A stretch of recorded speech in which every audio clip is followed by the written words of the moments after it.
Today we will teach about scope of psychology. कल हमने पढ़ा था introduction, pure psychology and applied psychology. इसको स्कोप ऑफ साइकोलॉजी को टू पार्ट्स में डिवाइड किया गया था, प्योर एंड अप्लाइड. उसके बाद प्योर साइकोलॉजी जो है वो उसकी ब्रांचें हैं. उसकी कितने ब्रांचें हैं? 6 ब्रांचें हैं, जिसको याद करने की ट्रिक है गैस ईपीजी. तो जी फॉर क्या हो जाएगा? Gas E P G, GASEPG, gas E P G, gas E P G. Okay. G for हो जाएगा general psychology, A for abnormal psychology, S for social psychology, E for experimental psychology, P for parapsychology and G for geopsychology. तो सबसे पहले हम देखेंगे general psychology. General psychology क्या होता है?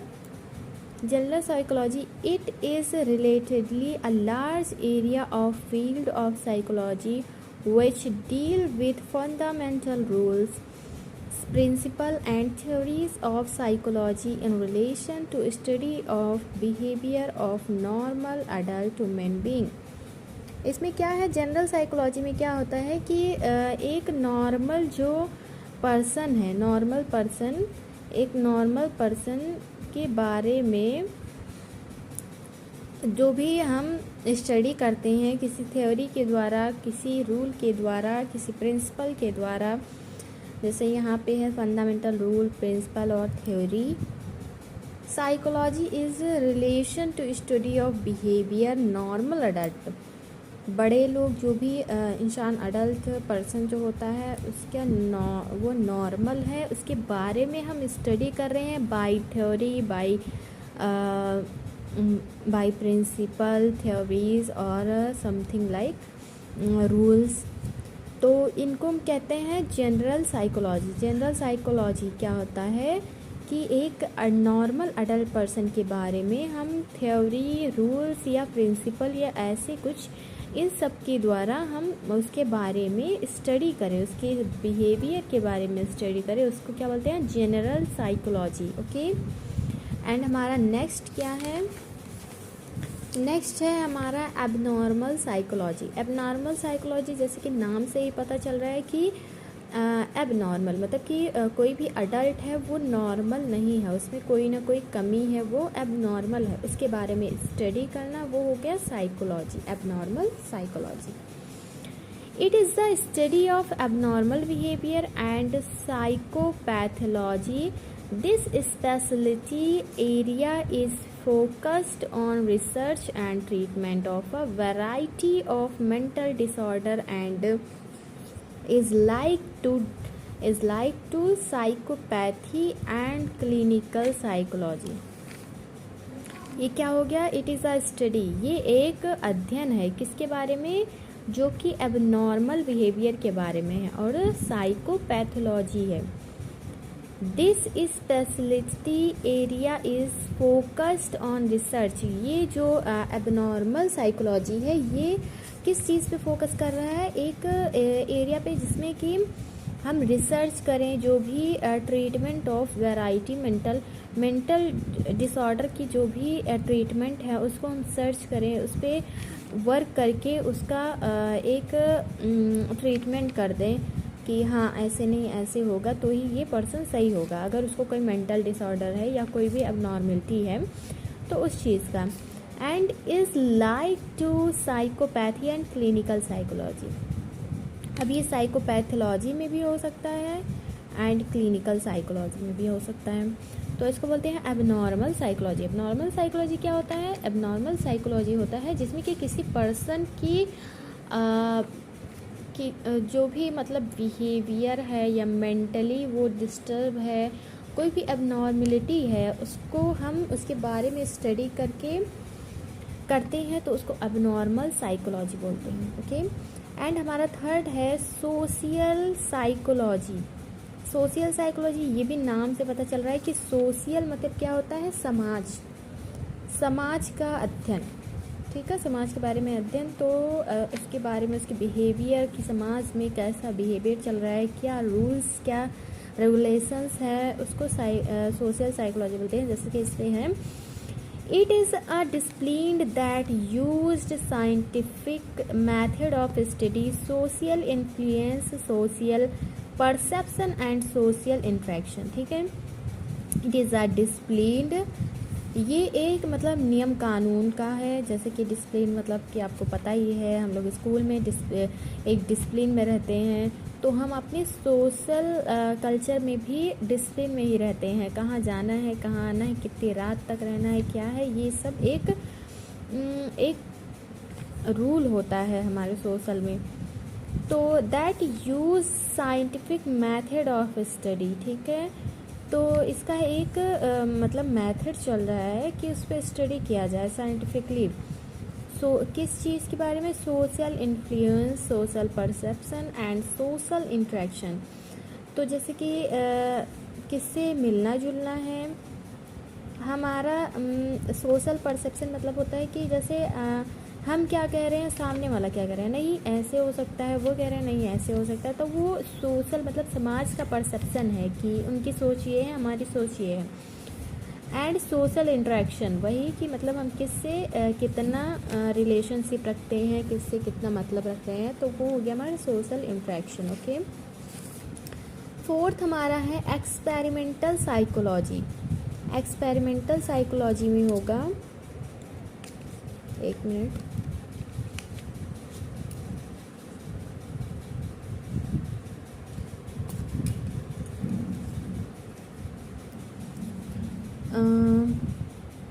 एक्सपेरिमेंटल साइकोलॉजी का क्या होगा? एक्सपेरिमेंटल साइकोलॉजी ये होता है कि एक्सपेरिमेंट करके, कोई भी प्रैक्टिकल करके, कोई भी फैक्ट हम निकाल के प्रैक्टिकल करने के बाद हमको पता चलता है ये ऐसे नहीं ऐसे होता है, तो उस पर ये सारी चीज़ें करने के बाद किसी भी मेथड से, किसी भी प्रैक्टिकल से या किसी भी रूल के तरीके से जो भी हमको रिज़ल्ट मिलता है उस पर हम मतलब एक्सपेरिमेंट करके ही पता करते हैं, तो उसको बोलते हैं experimental psychology. It describe, explain the ways, means of crying out psychological experiment.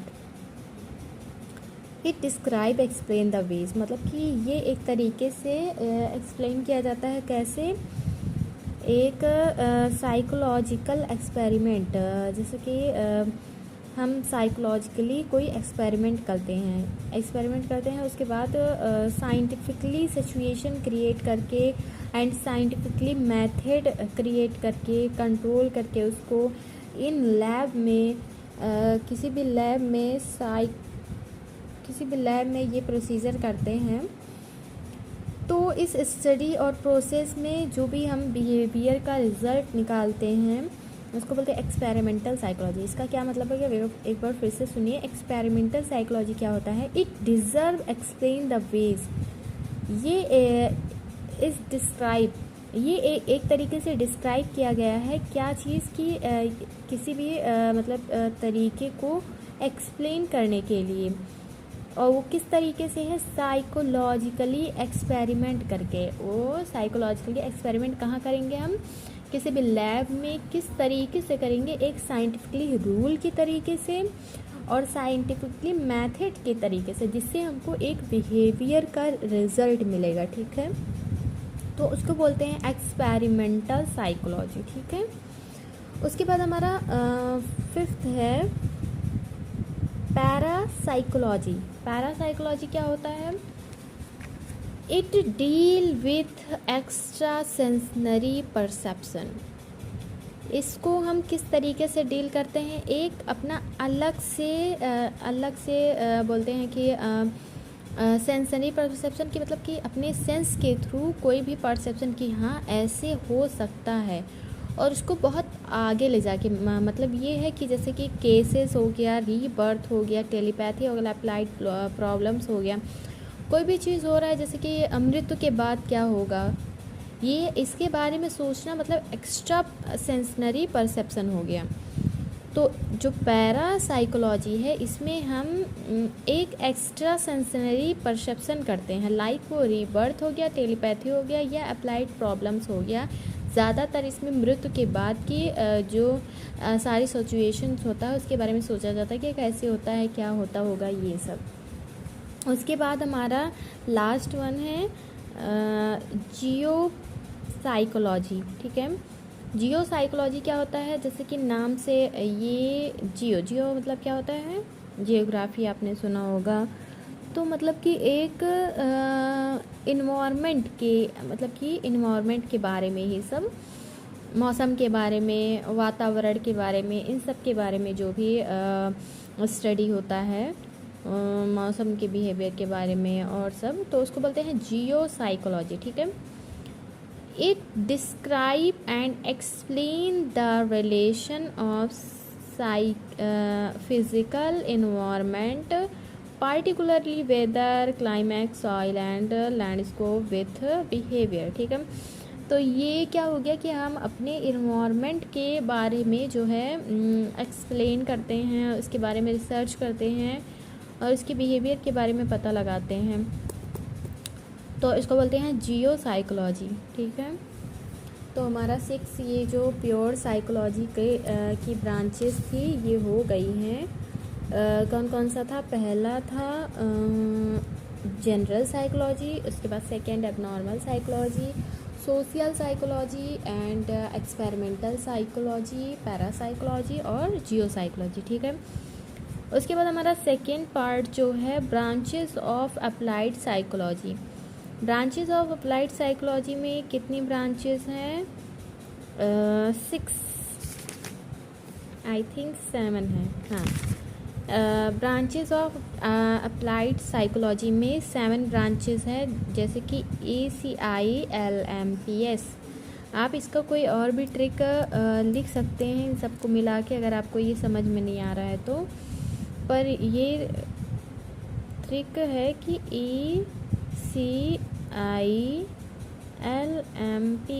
LMPS बहुत सिंपल है, अगर आप याद करना चाहें तो याद कर सकते हैं। ACI, LMPS, ACI याद कर लीजिए, LMPS ऑटोमेटिक याद हो जाएगी आपको, ACI, LMPS। ठीक है, उसके बाद हम फर्स्ट पढ़ेंगे इसका rule. Branches of applied psychology में 7 ब्रांचेस हैं, जिसमें ACI, LMPS इसका रूल है, आप लर्न कर लीजिए, इससे आपको इजी होगा एग्ज़ाम में लिखने के लिए। फर्स्ट जो हो गया एजुकेशन साइकोलॉजी। एजुकेशन साइकोलॉजी जो होता है इसमें आपको नाम से ही पता चल रहा होगा, एजुकेशन मतलब कि एजुकेशन मतलब पढ़ाई से रिलेटेड, जैसे कोई भी स्टडी करते हैं हम, ठीक है, किसी भी थ्योरी से, किसी भी रूल से, प्रिंसिपल से, या कोई भी एजुकेशन हो गया अप्लाई करके उसको अच्छे तरीके से लर्न करना, इसमें होता है एजुकेशन साइकोलॉजी। ठीक है, it is that branch of applied psychology. ये जो है सबसे पहले इसमें हम लिखेंगे कि ये जो ब्रांच है वो अप्लाइड साइकोलॉजी का है। ठीक है, उसमें ई फॉर क्या था, प्योर साइकोलॉजी में एक्सपेरिमेंटल साइकोलॉजी, तो वो हो जाएगा प्योर साइकोलॉजी का पार्ट। एजुकेशन साइकोलॉजी हो जाएगा it is the branch of applied psychology which tries to apply the psychologically principle, theory, technique to human behavior in education। ठीक है, तो एजुकेशन से रिलेटेड जो भी प्रिंसिपल होगा, थ्योरी होगा या कोई भी टेक्निक होगा कि इस तरीके से वर्क करता है, क्या होता है ह्यूमन बिहेवियर को लर्न करने का तरीका, बहुत सारी बुकों में ये डिस्क्राइब होता है कि अगर ऐसे हो तो ये चीज़ ऐसे होता है, अगर कोई भी वुमेन है ये इस तरीके से देख रहा है या इस तरीके से उसका बॉडी लैंग्वेज है तो वो ऐसे हो सकता है। ये सब जो स्टडी होता है उसको बोलते हैं एजुकेशन साइकोलॉजी। मतलब एजुकेशन के द्वारा, किसी भी बुक के द्वारा जो भी रूल प्रिंसिपल होता है बिहेवियर को स्टडी करने का, उसको बोलते हैं एजुकेशन साइकोलॉजी। उसके बाद हमारा सेकेंड है क्लिनिकल साइकोलॉजी। क्लिनिकल साइकोलॉजी क्या होता है? क्लिनिकल साइकोलॉजी जिसकी किसी भी लैब में हम कोई भी क्लिनिक के थ्रू जैसे कि ट्रीटमेंट करते हैं, कोई भी थ्योरी हो गया हमको पता है, या क्लिनिक जैसे कि हॉस्पिटल का होता है क्लिनिक, वहाँ से हम जो भी मतलब हमको एक रिज़ल्ट मिलता है, जो भी हम ट्रीटमेंट करके उसके बिहेवियर के बारे में जानते हैं। लाइक इसका हो जाएगा जो एबनॉर्मल साइकोलॉजी था उसी से रिलेट है कि अगर एबनॉर्मल साइकोलॉजी है तो उसको क्लिनिकल साइकोलॉजी के द्वारा सही करेंगे। तो ये हो गया क्लिनिकल साइकोलॉजी। जैसे कि it focused on the assessment, diagnosis and treatment of mental disorder. ठीक है, जो एबनॉर्मल साइकोलॉजी था उसमें भी यही था कि मेंटल डिसऑर्डर का पता लगाते हैं, पर इसमें क्या करते हैं? ट्रीटमेंट करते हैं। It focused on the assessment, diagnosis, सबसे पहले उनका डायग्नोसिस पता करेंगे असेस करके, उसके बाद ट्रीटमेंट मतलब कि ट्रीटमेंट का एक सीरीज़ बनाएंगे कैसे क्या करना है मेंटल डिसऑर्डर के लिए।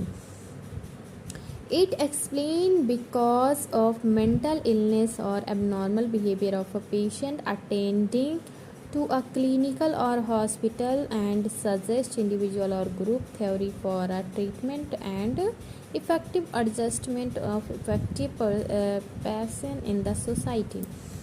तो ये एक हो गया कि जो भी मेंटल डिसऑर्डर से होगा वो कहीं ना कहीं हॉस्पिटल में, कहीं ना कहीं किसी क्लिनिक में वो एक राउंड करता है कि मतलब कैसे भी तरीके से वो सोसाइटी में एडजस्ट कर सके। अब जो अब नॉर्मल है उसको काफ़ी डिफ़िकल्टी होती है सोसाइटी में एडजस्ट करने में, तो उसके लिए वो क्लिनिक जाता है, हॉस्पिटल जाता है, एक अकेला और इंडिविजुअल या ग्रुप में वो अपना ट्रीटमेंट कराने के लिए क्लिनिकल हॉस्पिटल के चक्कर लगाता है कि वो सोसाइटी में एडजस्ट कर पाए। ठीक है, तो ये हो गया क्लिनिकल साइकोलॉजी। उसके बाद हमारा है third industrial psychology, industrial organisation psychology, मतलब इंडस्ट्री का जो भी साइकोलॉजी है। It is the area of psychology that use psychology research to enhance work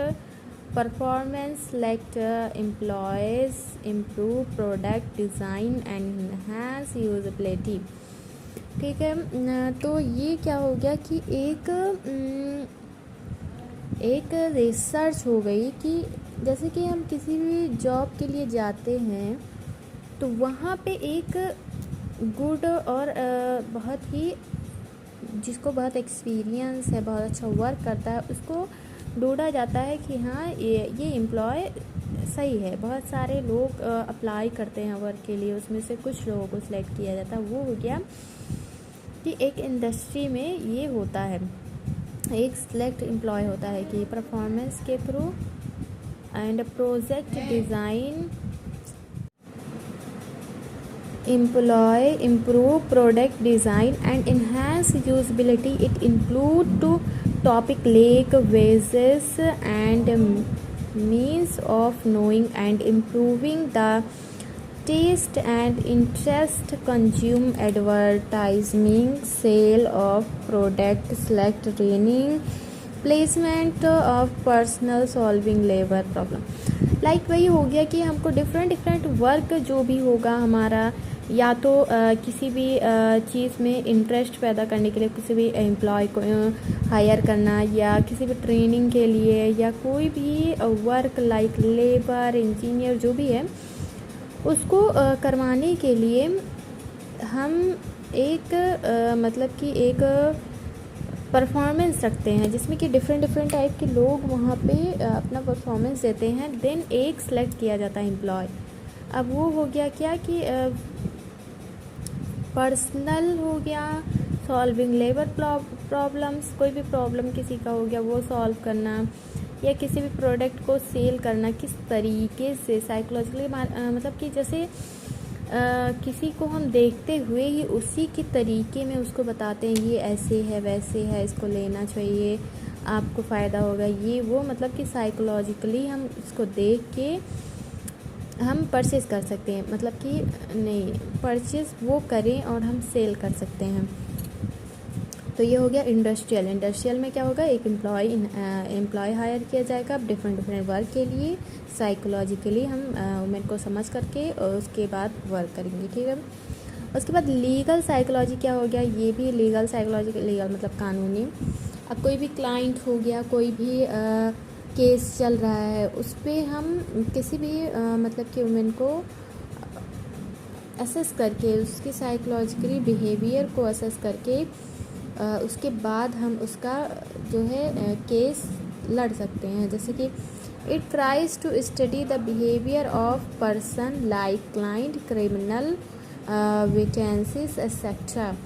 अब कोई भी क्रिमिनल हो गया, उसके बिहेवियर को हम अच्छे तरीके से जान पाएंगे, तभी ना हम केस जो है अच्छे तरीके से लड़ पाएंगे। तो ये हो गया कि किसी भी केस को अच्छे तरीके से लर्न करने के लिए मतलब जीतने के लिए क्लाइंट की साइकोलॉजिकली, मतलब इसके माइंड में क्या चल रहा है, कैसे वर्क कर सकता है, क्या एक्ट कब कर सकता है, वो हम लीगल साइकोलॉजी के थ्रू अच्छे तरीके से जान सकते हैं। कोई भी बड़ा केस हो गया, उसकी टेक्निक क्या है, कैसे हम लड़ सकते हैं, कैसे जीत सकते हैं, ये सब अंडरस्टैंड हम कैसे करेंगे इस ब्रांच के थ्रू, ठीक, use of branch of psychology, ठीक है। उसके बाद हो गया military psychology. It concerned with the use of principle and technique in world of military science, how to keep the moral of citizens, soldiers, and high during wars thin, how to fight wars, intelligence service etcetera. Military में क्या हो गया कि किसी भी जो है जैसे कि कोई भी सिटीज़न हो गया, वो एक सिटी में रह रहा है, अब वो कैसे सोशली फाइट कर सकता है, किस इंटेलिजेंस, मतलब कि एक समझदार, एक होता है झगड़ा करना, एक होता है समझदारी से इस बात को अच्छे तरीके से सरवाइव करना। तो वो हो गया मिलिट्री के थ्रू ही हम स्टडी कर पाएंगे कि हमको कैसे रहना है। अगर इसमें एग्जांपल दिया गया है, how to keep the morale of soldiers and citizens high during wars, thin now to fight was the appropriate and intelligence survive etcetera. वही कि हम कैसे सर्वाइव करेंगे, और अगर भी सोल्जर्स और सिटीजन्स हैं, कोई भी हाई फाइट हो गई तो उसमें हम कैसे सर्वाइव कर सकते हैं।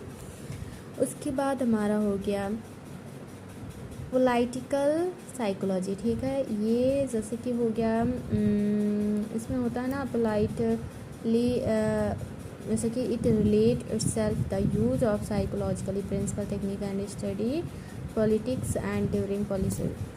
जैसे कि कोई भी पॉलिटिक्स का जो भी रूल रेगुलेशंस होता है, जो भी वहाँ पे गेम्स चलते हैं कि ऐसे नहीं ऐसे हो जाए तो ये हो जाता है, हर कोई अपनी अपनी दिमाग से कोई ना कोई गेम खेलता रहता है, तो उसका एक टेक्निक, रूल, रेगुलेशन, हर तरीके का प्रिंसिपल हो सकता है जिससे हम स्टडी कर पाएँ अच्छे तरीके से, हम भी पोलाइटली गेम खेल पाएँ, ठीक है।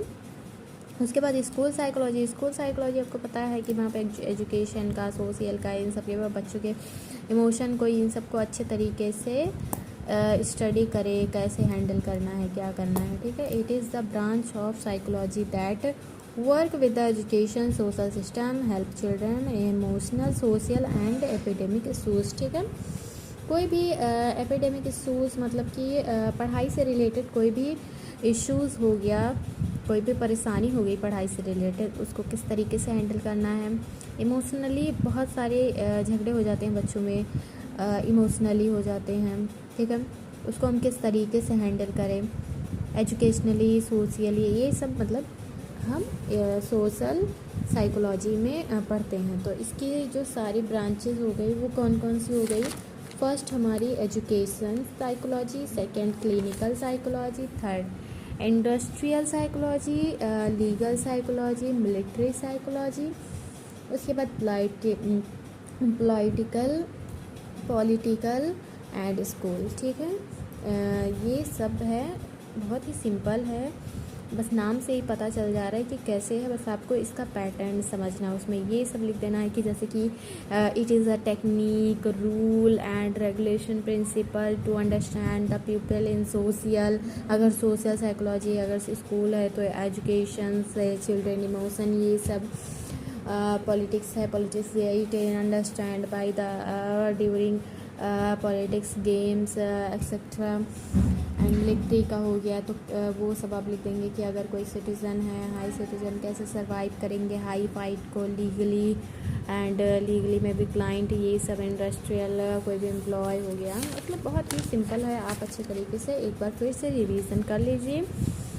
आई होप आप एग्ज़ाम में अच्छे से लिख पाएंगे और आपको ये सब अच्छे से समझ में आया होगा। Thank you.